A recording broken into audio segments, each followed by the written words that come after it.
Video में हम यहाँ पर जो इंडियन इकोनॉमी चैप्टर कर रहे थे उसमें नेक्स्ट पार्ट की वीडियो बना रहे हैं। उसका नाम है इंडस्ट्रियल डेवलपमेंट। इससे पिछले वाले वीडियो में हमने बात कर दी एग्रीकल्चर के ऊपर, पूरे वीडियो कवर कर दी। फिर अब हम आज इंडस्ट्रियल डेवलपमेंट की पूरी वीडियो कवर करेंगे। फिर फॉरेन ट्रेड है, उसके बाद चैप्टर लगभग ख़त्म। ठीक है, तो ये वीडियो बहुत इंपॉर्टेंट आपके लिए। तो चलिए स्टार्ट करते हैं। देखिए, इंडस्ट्रीज़ जो थी ना हमारे यहाँ पर इंडिपेंडेंस के वक्त हमारी इंडस्ट्रीज़ बहुत कम थी। ब्रिटिशर ने तो पहले ही हमारी हैंडीक्राफ्ट इंडस्ट्री जो सबसे बड़ी इंडस्ट्री थी उसको ख़त्म कर दिया था, डिस्ट्रॉय करके रख दिया था। वो सारे क्या कर रहे थे, यहाँ से एक्सपोर्ट करे जा रहे थे रॉ मटेरियल, फिनिश्ड गुड्स बना बनाया बाहर से आ रहा था, तो यहाँ सामान बन नहीं रहा था।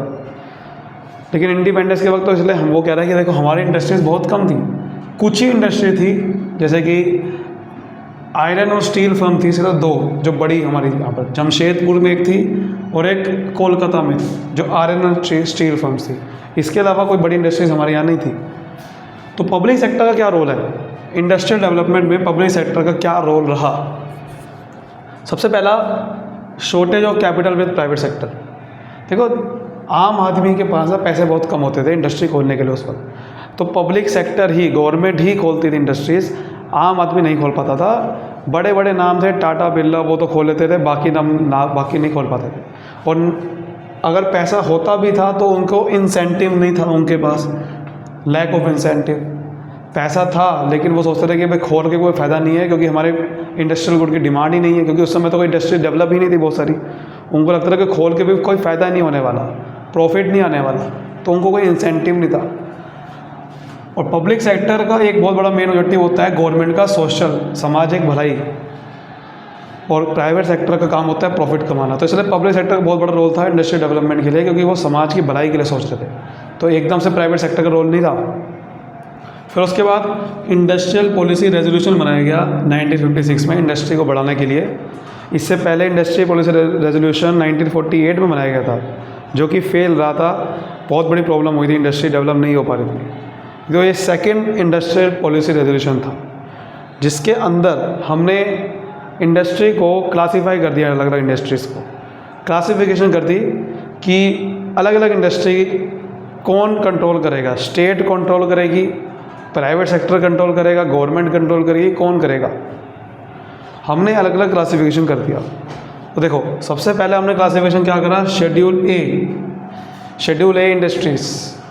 शेड्यूल ए में सिर्फ वो इंडस्ट्री डाली जो कि सिर्फ स्टेट कंट्रोल करेगी, गवर्नमेंट, सिर्फ गवर्नमेंट कंट्रोल करेगी। और उसमें 17 इंडस्ट्रीज़ डाल दी गई, जैसे कि एयरक्राफ्ट, रेलवेज, ऑयल वाली इंडस्ट्रीज़। फिर शेड्यूल बी वाली इंडस्ट्रीज़ बन गई। इसमें वो इंडस्ट्री डाली गई जो स्टेट भी कंट्रोल करेगी और प्राइवेट सेक्टर को भी कहा जाएगा कि भाई आप भी आ जाओ मदद करने के लिए हमारी। खोलेगी स्टेट गवर्नमेंट, लेकिन प्राइवेट सेक्टर उसमें एफर्ट्स डालेगी अपना इंडस्ट्रीज़ को आगे बढ़ाने के लिए। इसमें 12 इंडस्ट्रीज ऐसी डाली गई, जिसमें एल्युमिनियम, मशीन टूल्स, फर्टिलाइजर्स वाली इंडस्ट्री शामिल थी। फिर शेड्यूल सी में बाकी जो भी इंडस्ट्रीज बच गई, 17 इंडस्ट्री, 12 इंडस्ट्री, बाकी जो भी बच गई वो सब इसमें डाल दी गई। और ये सिर्फ और सिर्फ प्राइवेट सेक्टर ही कंट्रोल करेगी और कोई कंट्रोल नहीं करेगा। ठीक है, जितनी भी इंडस्ट्रीज़ है वो सब स्टेट के थ्रू कंट्रोल होगी अंडर लाइसेंसेस, यानी कि उसको लाइसेंस लेना पड़ेगा पहले, तभी वो इंडस्ट्रीज खोल सकती है। और उसके लिए एक एक्ट बनाया गया, industries development and regulation act 1951। इस एक्ट के आधार पे आपको पहले इंडस्ट्रीज़ के अंदर लाइसेंस लेना पड़ेगा, तब आपको हो सकती है। ठीक है, अब इसकी आगे की बात करते हैं जरा। चलिए बात करते हैं इंडस्ट्रियल लाइसेंसिंग, जो हम बात कर रहे थे। क्या होता है इंडस्ट्रियल लाइसेंसिंग? जो रिटर्न परमिशन आपको मिलती है, भाई गवर्नमेंट की तरफ से हमें परमिशन मिल गई, कोई इंडस्ट्री सेटअप करनी है गुड्स को मैन्युफैक्चर करने के लिए, उसको लाइसेंसिंग बोलते हैं। अब लाइसेंसिंग करने के लिए गवर्नमेंट ने एक्ट बना रखा है, industries development and regulation act 1951, जो कि गवर्नमेंट को एम्पावर करती है। ये गवर्नमेंट ये लाइसेंस देती है इंडस्ट्रीज खोलने के लिए। किस चीज़ के लाइसेंस मिलते हैं? या तो आपको कोई नई इंडस्ट्री सेटअप करनी है, उसका लाइसेंस होता है, या कोई एक्सपेंशन करना है, बड़ी इंडस्ट्रीज करनी है, या प्रोडक्ट को डाइवर्सिफाई करना है। एक्सपेंशन का मतलब बढ़ानी है, इन्वेस्टमेंट, अपने इंडस्ट्रीज बढ़ानी है। डाइवर्सिफिकेशन का मतलब अपनी जो प्रोडक्ट लाइन है, मैन्युफैक्चर जो एक गुड कर रहे थे, अलग अलग टाइप के गुड्स मैन्युफैक्चर करना है, सबका लाइसेंसिंग होती है अलग अलग। तो अकॉर्डिंग टू इंडस्ट्रियल लाइसेंसिंग कोई इंडस्ट्री सेटअप नहीं हो सकती विदाउट लाइसेंस।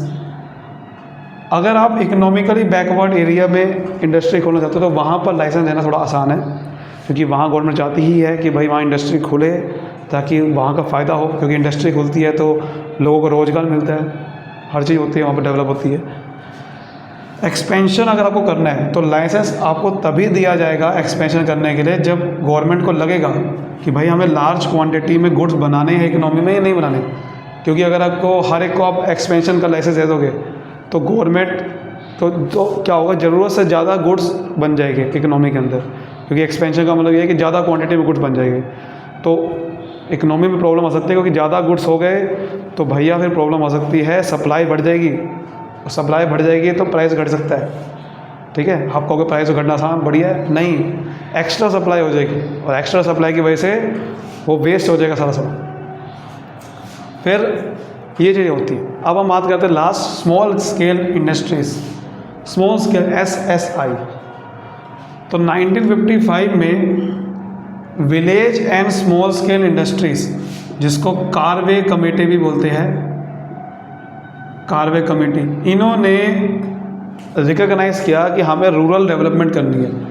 गांव क्षेत्र में, ग्रामीण क्षेत्र में भैया हमें डेवलपमेंट करने के लिए हमें छोटी छोटी इंडस्ट्री डेवलप करनी पड़ेगी, स्मॉल स्केल इंडस्ट्रीज़। तो उन्होंने village and small scale industries, मैंने कार्वे कमेटी बनाई गई वहाँ पर, ताकि वहाँ पर स्मॉल स्केल इंडस्ट्री खोली जाए। डिसाइड ये हुआ कि देखो मैक्सिमम इन्वेस्टमेंट रखेंगे 1 करोड़, 1 करोड़ तक अगर वो इन्वेस्टमेंट करके इंडस्ट्री खोल रहा है तो वो स्मॉल स्केल इंडस्ट्री बोला जाएगा।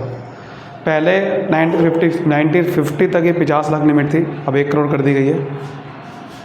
कुछ इंपॉर्टेंट पॉइंट्स हैं, देखो स्मॉल स्केल इंडस्ट्री इसलिए खोली गई क्योंकि एम्प्लॉयमेंट जनरेट होता है इससे, एम्प्लॉयमेंट जनरेशन होता है बहुत इंपॉर्टेंट, क्योंकि ये लेबर इंटेंसिव इंडस्ट्री होती है। स्मॉल स्केल इंडस्ट्री यही है कि यार गांव में आप हाथ से बने बनाए सामान बना रहे हो अपने, वो छोटी छोटी इंडस्ट्रीज़ है, खादी प्रोडक्ट्स बना रहे हो जैसे आप, वहाँ पर लेबर बहुत लगती है, तो लेबर जितनी ज़्यादा लगेगी उतना ज़्यादा एम्प्लॉयमेंट मिलेगा, क्योंकि ये हाथ से बने हुए प्रोडक्ट बनाते हैं, तो लेबर इंटेंसिव टेक्निक यूज़ करते हैं। तो इससे क्या होता है, लोगों को रोज़गार मिलेगा गांव में, सबको, लोग खाली गाँव में जाओ। लेकिन स्मॉल स्केल इंडस्ट्री को प्रोटेक्ट करना बहुत इंपॉर्टेंट है बिग फर्म से, क्योंकि अगर स्मॉल स्केल इंडस्ट्री को प्रोटेक्ट नहीं करा गया तो बड़ी बड़ी फर्म क्या करती है, सस्ते में प्रोडक्ट बेच देती है, तो फिर उनका कोई प्रोडक्ट नहीं खरीदेगा। आपने कभी देखा है कि हम तो ज़्यादा हम तो कौन से प्रोडक्ट खरीदते हैं, बाहर के। तो उनको प्रोटेक्शन के लिए गवर्नमेंट ने क्या करा, रिजर्वेशन कर दिया कि कुछ प्रोडक्ट है वो सिर्फ स्मॉल स्केल इंडस्ट्री ही बनाएगी और कोई नहीं बना सकती, रिजर्वेशन कर दिया। कुछ कंसेशन दे दी गई, भाई टैक्स में छूट मिल जाएगी आपको, आप बनाओ इंडस्ट्री खोलो, कोई दिक्कत नहीं, आपको कोई प्रॉफिट के टैक्स नहीं लगेगा, आप इंडस्ट्री खोलो, आपको बैंक लोन चाहिए इंडस्ट्री खोलने के लिए, बैंक लोन सस्ते मिल जाएगा, टेंशन मत लो आप, गवर्नमेंट ने आपको कंसेशन दे। तो ये था इंडस्ट्रियल डेवलपमेंट का हमने टॉपिक ख़त्म किया। अगली वीडियो में फॉरेन ट्रेड की बात करते हैं। तो वीडियो अच्छी लगे तो लाइक करें, सब्सक्राइब करिए, मिलते हैं अगली वीडियो में, तब तक bye bye, thank you so much.